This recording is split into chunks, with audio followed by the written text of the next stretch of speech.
En esta ocasión vamos a trabajar algunos contenidos teóricos partiendo de lo que ya hemos visto hasta ahora. En nuestro curso de robótica hemos trabajado hasta el momento dos grandes contenidos que son coordenadas y transformaciones de coordenadas, con los cuales llegamos hasta las coordenadas homogéneas, las cuales son una forma de representación matricial en la cual está incluida información sobre la rotación, sobre la traslación, además de algunas otras formas convenientes de representación, que es la que se denominan coordenadas homogéneas y que permiten realizar la transformación de coordenadas simplemente cambiando un punto en una coordenada A, pasando por una transformación desde la coordenada A hasta B y el punto en la coordenada B.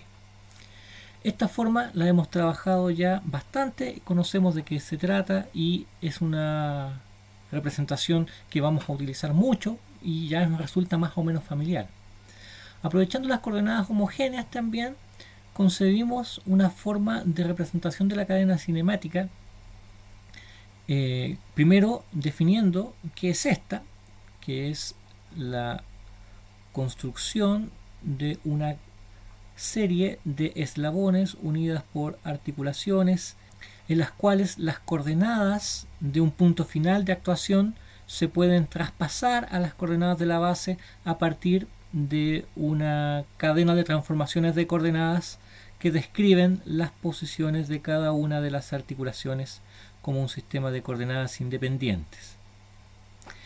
Este tipo de representación está estandarizada en varias formas. Una de ellas es la forma de David-Hartenberg, la representación de H, la cual describe los distintos eslabones que conforman el robot, enésimo eslabones, como una plantilla de 4 números, en las cuales tenemos un ángulo de rotación, una distancia de desplazamiento, otra distancia de desplazamiento y otro ángulo de rotación, dependiendo de los ejes sobre los cuales estoy midiendo esa información. La descripción de David-Hartenberg la hemos también trabajado un par de veces y ya sabemos que es capaz de representar un robot articulado en una tabla que describe los movimientos, las rotaciones y desplazamientos de sus articulaciones en los ejes Z y X. Bueno, con esto ya hemos tenido posibilidad también de explorar el modelamiento de estos robots en simuladores robóticos. Y ya sabemos que tomando la información de la matriz de Navier-Hartenberg, representándola mediante matrices de transformaciones, somos capaces de poder conocer las posiciones, la posición de, por ejemplo, el actuador final, conociendo la información de cada uno de sus eslabones, conociendo sus rotaciones y sus desplazamientos. Bueno, con lo que tenemos hasta ahora hemos sido capaces de modelar el robot. Esto nos ha permitido llevar al modelo de un robot y que lo hemos representado también en simuladores, en un simulador 3D, por ejemplo, y ya estamos en condiciones con esto de pasar a la siguiente fase, que es mover el robot.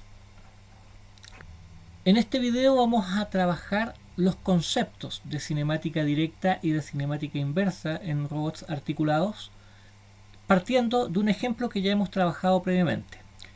Volvamos sobre nuestro robot planar de 2 grados de libertad, conformado por 2 articulaciones rotacionales y 2 eslabones que se mueve en el plano XY, descrito por 2 ángulos Q1 y Q2 medidos de esta manera,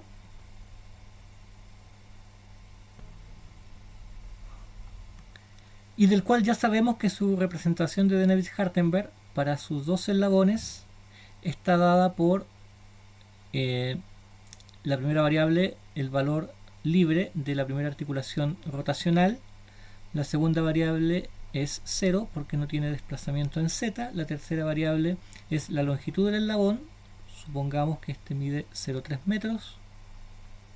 Y el cuarto es el ángulo de rotación en x, que no existe porque también es un robot planar. Y para el segundo eslabón la descripción es similar. La distancia es la distancia correspondiente al segundo eslabón. Y en solo dos líneas tenemos la representación de nuestro robot planar. Hemos visto también hasta ahora que desde cada uno de estos eslabones de la representación de Navier-Sternberg podemos extraer una matriz de transformación de coordenadas, siendo la primera desde la base hasta el primer eslabón, es decir, desde el sistema de coordenadas 0 hasta el sistema de coordenadas 1, la composición de las rotaciones y traslaciones que se describen en la matriz.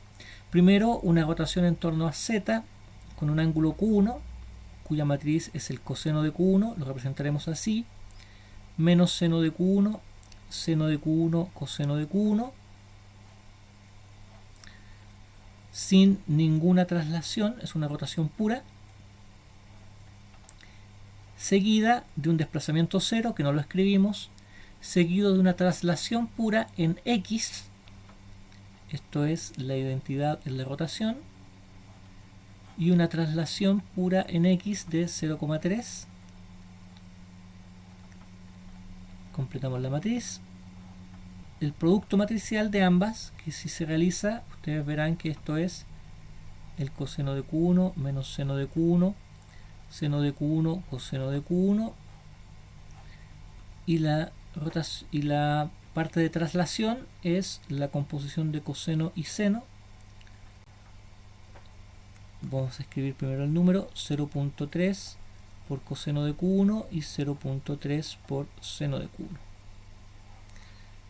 Bajo la rotación hay ceros, bajo la traslación hay un 1. Esta es la matriz de transformación en coordenadas homogéneas en dos dimensiones, desde la base hasta el sistema de coordenadas 1, que está al final del primer eslabón. Para la segunda transformación hemos visto también que la situación es muy similar.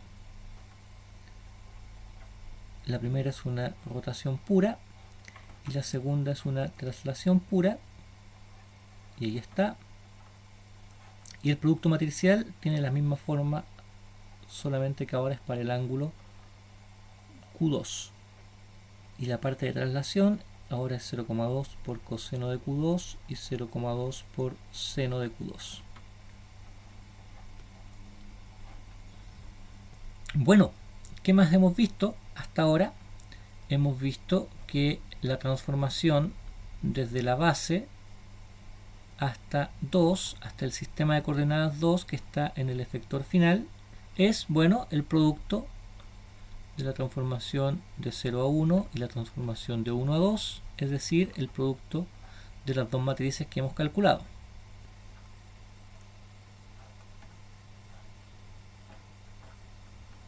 Y ese producto matricial resulta de realizar la multiplicación de matrices entre una y otra, y si ustedes la realizan paso por paso van a encontrar que el resultado es así.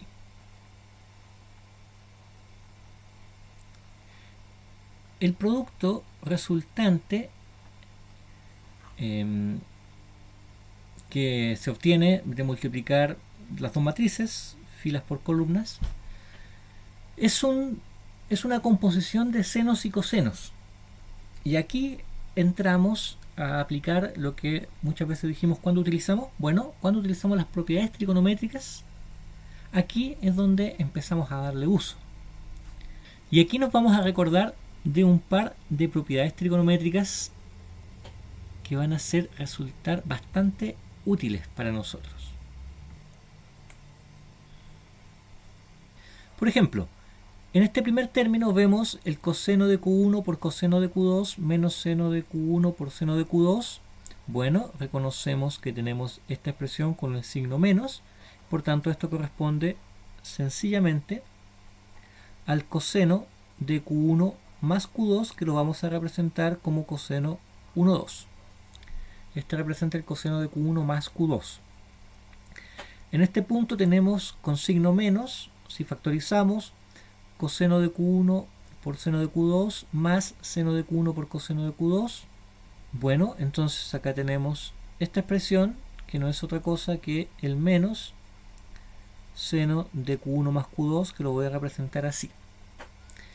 En la parte inferior tenemos el mismo término con el signo cambiado, seno 1, 2, y acá tenemos la misma expresión anterior, es decir, el coseno 1, 2. Bien, se redujo bastante puesto de esa manera. Abajo tenemos los ceros. En esta expresión de las traslaciones tenemos factorizado por 0,2, y lo que tenemos como factor de 0,2 es la misma expresión que teníamos aquí, por tanto es el coseno de Q1 más Q2, le sumo el 0,3 por el coseno de 1, que no hay nada que hacer allí, y en la parte inferior lo que tenemos es el 0,2 factorizando la expresión que es la suma de 1 más 2 con seno, y le sumo el 0,3 por el seno de Q1, que allí tampoco hay forma de simplificar. Pero esta expresión ya quedó bastante más manejable. ¿Qué nos dice esta expresión? Que la transformación entre 0 y 2 depende de los ángulos Q1, Q2 y de las distancias que corresponden a las longitudes de los segmentos del brazo. Bueno, es muy natural que así sea. Pero nos interesa ahora poner atención en estas expresiones. Por el momento no vamos a preocuparnos de la rotación, nos vamos a preocupar únicamente del aspecto de la traslación. Eso por simplificar matemáticamente las cosas. Pero lo que vemos acá es que tenemos un par de expresiones que me representan las coordenadas x e y del actuador final, medidos desde el sistema de coordenadas de la base. Es decir, si trabajamos ahora todo desde el sistema de coordenadas de base, simplemente desde aquí podemos extraer las siguientes expresiones. Podemos extraer que la coordenada x del actuador final, medida del sistema de coordenadas de la base, lo puedo calcular simplemente como 0,2 por el coseno de Q1 más Q2 más 0,3 por el coseno de Q1, y que la coordenada y del actuador final respecto de la base la puedo calcular como 0,2 por el seno de Q1 más Q2 más 0,3 por el seno de Q1. Bueno, esto es bastante directo, siempre y cuando conozcamos los ángulos Q1 y Q2. Y lo que nos dice esta expresión es que tenemos una forma directa de calcular, de obtener las coordenadas del sistema de coordenadas, las coordenadas del actuador final desde el sistema de coordenadas de la base, si conocemos los ángulos Q1 y Q2. Si conocemos el vector de coordenadas de las articulaciones, es decir, las posiciones de las articulaciones, podemos calcular el vector de coordenadas de las posiciones. Lo vamos a escribir como una x con cursiva, una forma vectorial de x compuesto por las coordenadas x e y. Tenemos una expresión que me calcula el vector de coordenadas x como una función de los ángulos. Esta expresión que me permite calcular las coordenadas espaciales del actuador final como una función de los ángulos, es decir, una función de las coordenadas de las articulaciones, a esta forma le llamamos el problema de cinemática directa, o Direct Kinematics por sus siglas en inglés, DK por sus siglas en inglés. Es el problema de partida de todo trabajo en robótica. ¿Cómo llegamos a la expresión de cinemática directa? Llegamos a ella a partir de lo que ya sabemos de su representación en la descripción de David Hartenberg, de su traspaso mediante transformaciones de coordenadas hasta llegar a extraer de la matriz de transformaciones de coordenadas final aquellos elementos que me interesan, en este caso los elementos de la traslación únicamente, es decir, sus coordenadas espaciales, y las coordenadas espaciales aparecen en esta última expresión como funciones de las posiciones articulares, y por tanto esto simplemente lo podemos escribir en forma vectorial como que el vector de coordenadas es una función del vector de las posiciones articulares. Este es el problema de cinemática directa y nos da partida al trabajo en robótica. Las ecuaciones de cinemática directa me permiten calcular las posiciones, las coordenadas espaciales como una función de las coordenadas de las articulaciones.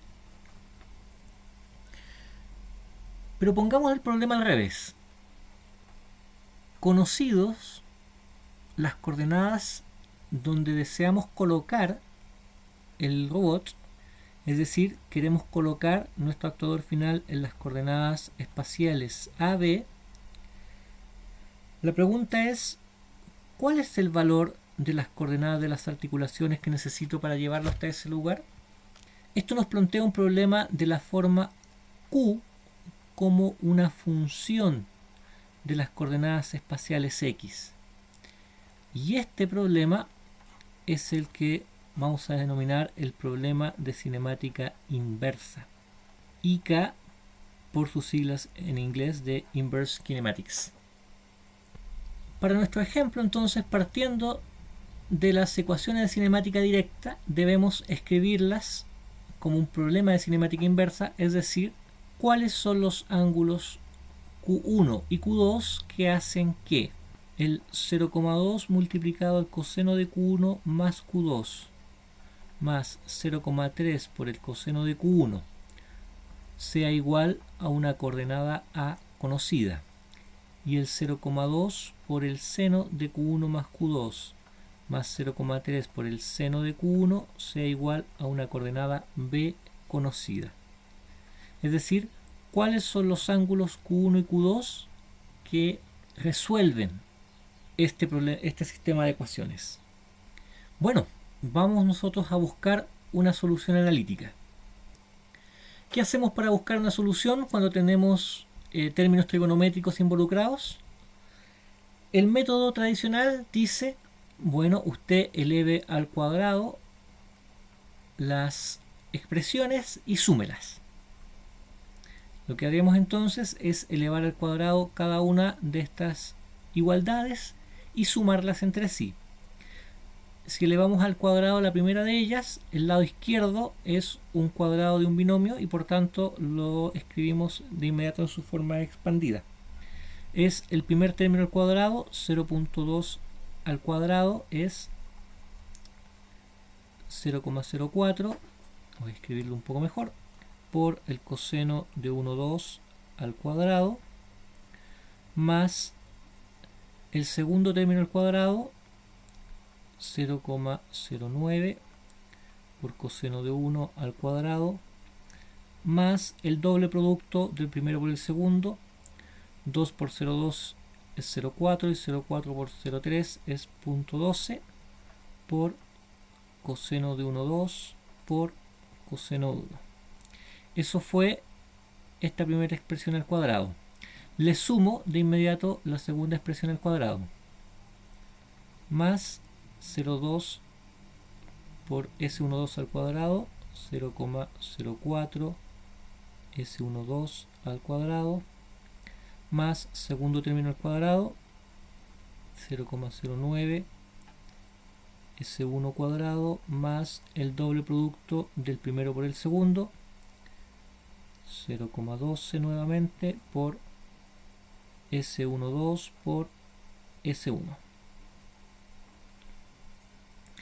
He sumado este término al cuadrado más este término al cuadrado y tengo que igualar a la suma de estos términos al cuadrado, es decir, a cuadrado más b al cuadrado. Veamos que se puede reducir. Como tengo senos y cosenos al cuadrado, este término y este término se pueden factorizar. Al factorizar me queda 0,04 multiplicando coseno cuadrado más seno cuadrado, que es 1, ok, queda solo ese término. Con el segundo ocurre lo mismo, ese término y ese término en factor común queda 0,09 factor de coseno cuadrado más seno cuadrado, que es 1, por tanto solo el número persiste. Y finalmente, al factorizar estos dos términos queda 0,12 por el factor de, y aquí no puedo reducir tan directamente, coseno de 1,2 por coseno de 1 más seno de 1,2 por seno de 1, y eso es igual a al cuadrado más b al cuadrado. ¿Listo?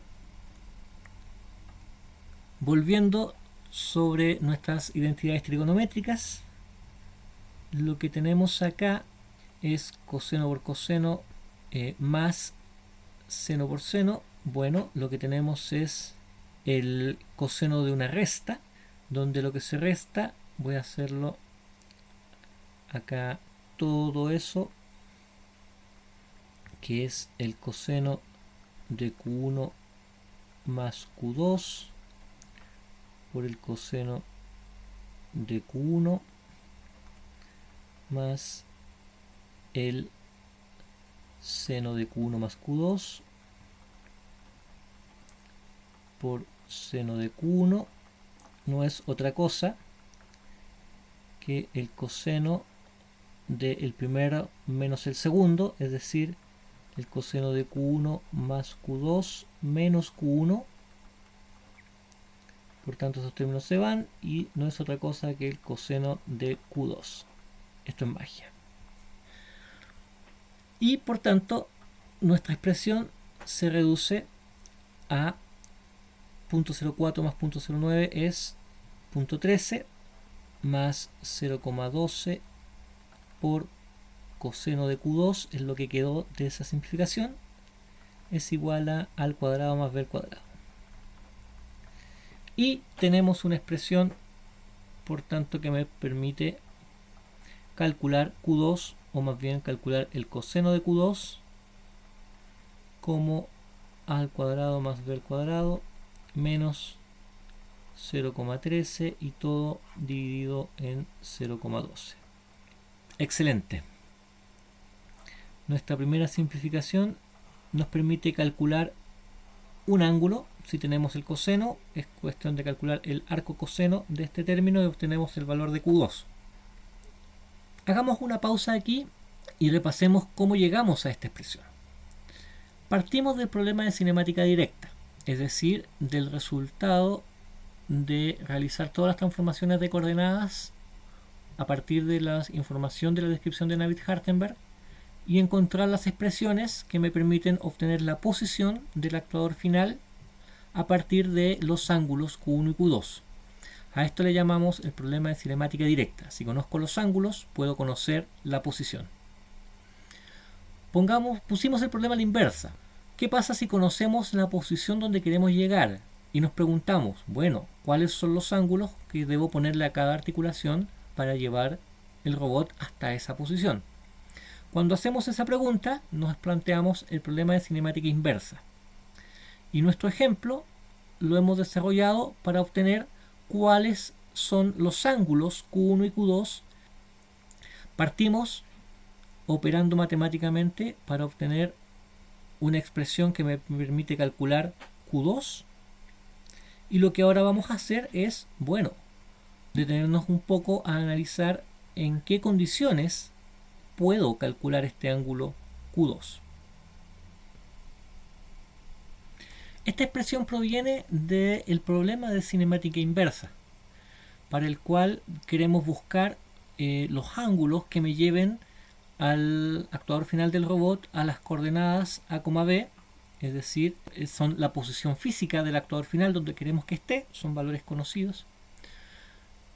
Este 0,13 provino desde, ustedes pueden ir hacia atrás y ver que esto proviene en realidad de las longitudes de las articulaciones del robot, esto es L1 al cuadrado más L2 al cuadrado, y este 0,12 proviene del doble producto de L1 y L2. Es decir, la existencia de este ángulo Q2 en su forma de coseno, el coseno de este ángulo Q2, este ángulo va a estar determinado por el robot mismo y en la posición donde lo queremos llevar. Lo primero que vamos a observar es que, puesto que esta expresión está igualada a un coseno, lo que tenemos es que a cuadrado más b cuadrado menos 0,13 y todo dividido en 0,12 solo podrá tomar valores entre 1 y menos 1. Esto es porque está igualado a un coseno y el coseno no puede tomar valores fuera de este rango. Por tanto, esta es la primera condición de existencia. Q2 podrá tener solución entonces siempre y cuando este término se encuentre dentro de este rango de valores. Pero más allá de la interpretación matemática del problema, lo que queremos es detenernos en la interpretación física de qué esto significa. ¿Qué significa que el sistema tenga solución o que el sistema no tenga solución? Y para eso vamos a ponernos en distintos casos, partiendo de que esta expresión sea mayor que 1 hasta todas las condiciones posibles. Y vamos a ir viéndolo caso a caso, llevándolo a la interpretación física del problema. Pongamos un primer caso. A cuadrado más b cuadrado menos 0,13 dividido en 0,12 es mayor que 1. Para este caso sabemos que el problema no tiene solución porque este resultado, si es mayor que 1, no puedo igualarlo a un coseno. ¿Pero qué significa esto? Significa que si yo trabajo matemáticamente esta desigualdad, el 0,12 lo pasamos multiplicando a la derecha de la desigualdad y a la derecha también sumamos el 0,13, lo que nos queda es que a cuadrado más b cuadrado en realidad es mayor que 0,25 y que este 0,25 lo podríamos interpretar como que es un 0,5 al cuadrado. ¿Y qué me dice esta expresión? Me dice que los puntos, las coordenadas A, B están ubicados por fuera de una circunferencia de radio 0,5. Dibujemos esto. En el plano cartesiano XY dibujamos una circunferencia de radio 0,5. Lo que dice esta desigualdad es que los puntos A, B, un punto cualquiera aquí y sus coordenadas A y B, ese punto A, B está ubicado por fuera de la circunferencia, es decir, está ubicado en cualquier punto de esta zona achurada por fuera de una circunferencia de radio 0,5. ¿Y por qué es útil esto? Porque el robot tiene dos eslabones, uno que tiene longitud 0,3, otro que tiene longitud 0,5, 0,2 y que ambos sumados tienen longitud 0,5. Es decir, lo que dice este caso 1 es que el punto al cual quiero llegar está fuera de alcance, está fuera de la circunferencia que el robot puede alcanzar con el brazo completamente extendido.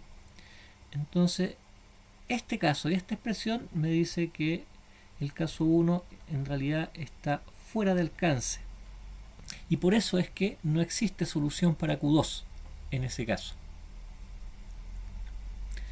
Si hacemos la misma interpretación ahora en el caso 2,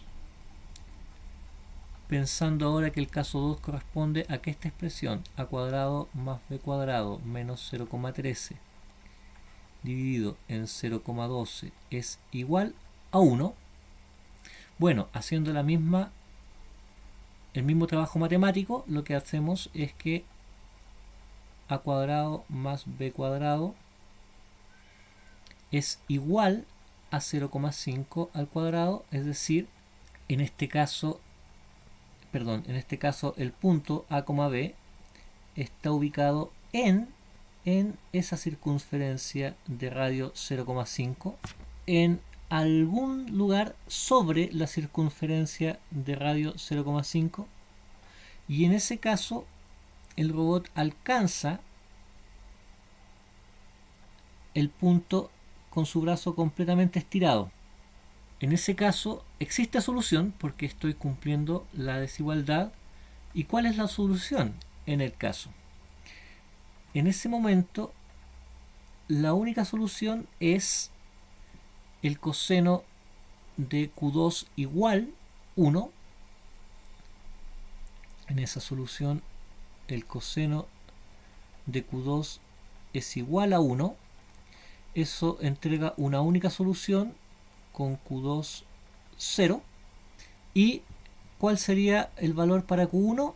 Bueno, el valor para Q1 entonces lo debiera obtener desde las coordenadas del punto A, B, y la forma de obtener cuál es el ángulo Q1 que me llega a ese lugar es el arco tangente, que lo voy a escribir en forma de el lenguaje de Python. Es arctan 2 de la coordenada B y A. La función arctan2 me entrega la solución del coseno de Q1, del arco tangente de Q1, digo, para cualquier cuadrante, dependiente de las coordenadas A, B. Por tanto, la que utilizaremos será la función arctan2.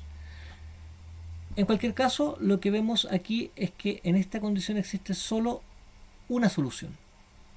Una solución la cual está dada por Q2 igual 0 y Q1 igual el arco tangente calculada según arctan2 de las coordenadas B y A. Bien, aquí tenemos solución. Veamos un tercer caso.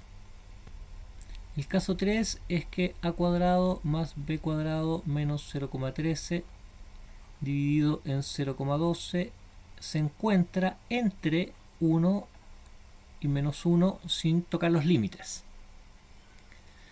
Lo que tenemos para ese caso entonces es que si trabajamos esta desigualdad, lo que vamos a encontrar es que A cuadrado más B cuadrado está por un lado al interior de una circunferencia de radio 0,5 al cuadrado y por fuera de una circunferencia de radio 0,1 al cuadrado. Es decir, si dibujamos aquello, lo que tenemos es que el punto A, B está ubicado en algún lugar de este sector, de esta zona. Y a cualquier punto que queramos llegar en esta zona, nuestro robot puede llegar en dos formas distintas. Puede llegar, por ejemplo, con esa ubicación de ángulos, o puede llegar también con esta otra ubicación de ángulos. Lo voy a dibujar en un color distinto.